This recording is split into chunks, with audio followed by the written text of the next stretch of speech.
Graça e paz, hoje nós vamos ver as armas que o lado negro, que o lado papista da força usa para tentar nos destruir, para tentar destruir a verdadeira igreja de Cristo. Voltando ao Concílio de Trento, vamos continuar analisando o Concílio de Trento. Nós vimos no último vídeo a questão da preparação do concílio. O que é isso? Como Roma manipulou para que o concílio fosse aquilo que eles quisessem e não um concílio ecumênico que pudesse reformar a igreja como os reformadores esperavam.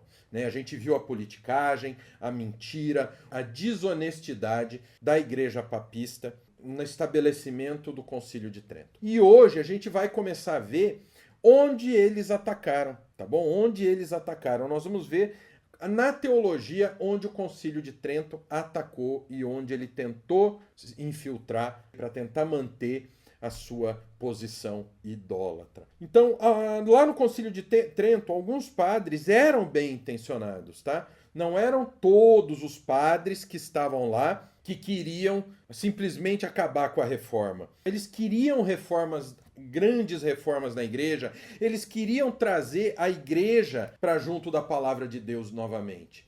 Por isso que eu digo para vocês, antes da Reforma Protestante, nós sempre tivemos homens tementes a Deus que, embora estivessem dentro da igreja papista, eram homens que queriam uma mudança, que queriam ver uma mudança, que queriam ver uma reforma da igreja, tá? Então nós sempre tivemos isso. E aqui no Concílio de Trento nós vimos vários padres que trabalhavam para uma reconciliação, mas apoiados pela maioria de participantes romanos. Salmeron e Lainez eram dois teólogos papais jesuítas, entendeu? Eles contestaram essa posição desses padres. Eles conseguiram se defender habilmente através de politicagem para não haver uma volta às origens da Bíblia. Por quê? Porque eles, os papistas, a ala podre, que era a maioria, infelizmente, na época, na igreja, que queria que continuasse a ala podre de acordo com seus interesses. Então, mesmo o fato do concílio não ter condenado Lutero no sentido formal, ou seja, jurídico, condenado ele à prisão ou coisa pior, o concílio ele combate ferozmente a teologia, ou seja, as reformas apresentadas pela Reforma Protestante. Então não condenaram as pessoas. Eles não se preocuparam em condenar as pessoas, porque não adiantava nada condenar Lutero, e aí você tem os discípulos dele, quem aprendeu a teologia de Lutero. Não adiantava para esses homens fazerem isso. Então eles condenaram o pensamento de Lutero, o trabalho de Lutero, a volta da Bíblia para sua origem cristocêntrica. Isso que eles combateram. E eles começaram atacando o quê? Justamente aquilo que a gente está falando até agora. Foi o quê? O sola escritura que eles atacaram. Foi decidido que as tradições apostólicas, sendo que o Papa era descendente dos apóstolos, portanto apóstolo de Cristo, deveriam ser aceitas com o mesmo peso da Bíblia. O significado nefasto dessa decisão de Trento é que o magistério, a autoridade da Igreja Romana, do Papa e seus bispos, em termos de ensino, é a mesma autoridade e, claro, na prática é superior, porque nós já vimos diversas vezes quando você traz que a Bíblia fala de uma coisa, o magistério contradiz e corrige aquilo, vamos dizer assim. Então, o que acontece? A tradição e o magistério são superiores em tradição do que a Escritura Sagrada. Pois sempre que a Escritura toma uma decisão diferente da tradição, a tradição é preferida. Não tem como o pensamento de um ser caído como ser humano ser superior ao pensamento da Bíblia, ao pensamento da Escritura, que vem de Deus. Aceitar a tradição ou o magistério no mesmo patamar da Bíblia se transforma em uma ferramenta muito forte para quê? Para você deturpar aquilo que Deus realmente disse que está na Escritura. Para ter certeza que isso seria dessa forma, o que o concílio fez? O concílio decretou que a Vulgata de Jerônimo, em latim antigo, era a Bíblia aceita, a única Bíblia correta. Essa decisão, na prática, proibiam todo mundo de ter outra versão da Bíblia que não fosse a Vulgata. Quem fosse pego com outras versões da Bíblia estaria cometendo um crime, e a gente sabe o que aconteceria, né? Então, para o concílio, tanto as Bíblias, as traduções vernaculares, ou seja, escritas na linguagem do povo, quanto nas línguas originais, do hebraico e do grego, estavam subordinadas à Vulgata. A Vulgata era superior a todas elas. Por quê? Eles alegaram que a Bíblia ela precisava de um texto único.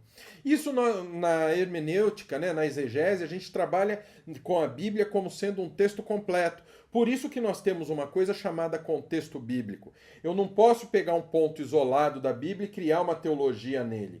Eu tenho que ver o que esse trecho tem a ver com todo o conjunto da Bíblia. Por isso que os apócrifos não podem ser aceitos. Porque os apócrifos, se forem levados a sério, eles contradizem quase todo o resto da Escritura. Então é por isso que os apócrifos não são palavra de Deus, apenas os livros canônicos. Então o que acontece? É alegado que para você ter um contexto bíblico, para você ter o texto bíblico, ele precisa ser um texto só. E um texto só vai ser o quê? Em uma língua. Tá pegando, né? Em uma língua. Então, como é um texto em uma língua, não pode ser em hebraico nem em grego. Não pode ser hebraico e grego, porque hebraico no Antigo Testamento e grego no Novo Testamento. Isso daqui foi uma desculpa, entendeu? Para enfiar a goela abaixo a tradução que eles queriam, a versão que eles queriam da Bíblia para ser normativa. Então, por isso que eles impuseram goela abaixo a Vulgata na mão do povo. E perceba a atitude deles. Eles estão atacando a fonte de onde vem o conhecimento de Deus. O único lugar onde nós temos informações de Cristo, do que ele fez, do que ele quer, do que Deus manda, espera de nós. A palavra de Deus ela só pode vir da Bíblia. Então, o Concílio de Trento, eles atacaram essa fonte para se colocar no lugar dela.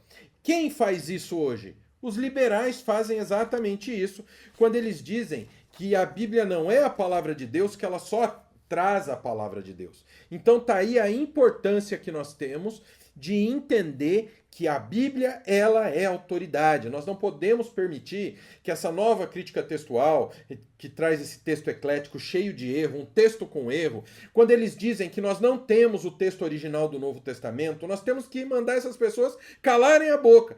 Porque nós temos o texto original do Novo Testamento, sim, nos milhares de textos em grego que nós temos da Escritura. Nós temos, sem dúvida, Deus preservou sim o seu texto.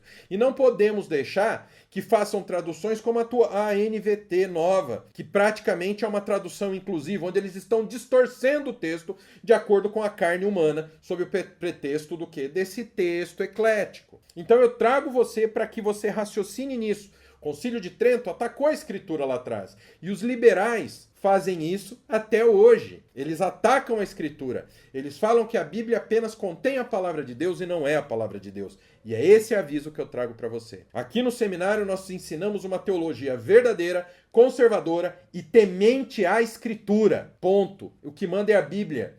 Não é Armínio, não é Calvino, não é... Não, é a Bíblia. Quer conhecer mais do nosso seminário? Tá aqui o QR Code, ó. O link para você estudar com a gente está aí nesse QR Code. Aqui na descrição tem um link para a nossa formação completa em teologia. Mas o que importa aqui é o quê? Nós precisamos defender, nós precisamos estudar a origem e preservação do texto bíblico, não aceitar a crítica textual moderna.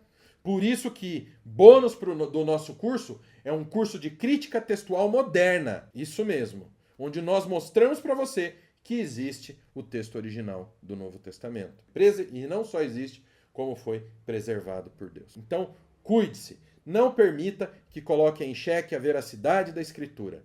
Nós, como cristãos, nós temos a obrigação de fazer uma boa apologética e defender a nossa fé. Amém? Então, até o próximo vídeo, que nós vamos continuar estudando sobre o texto do Novo Testamento. Fique com Deus, até a próxima.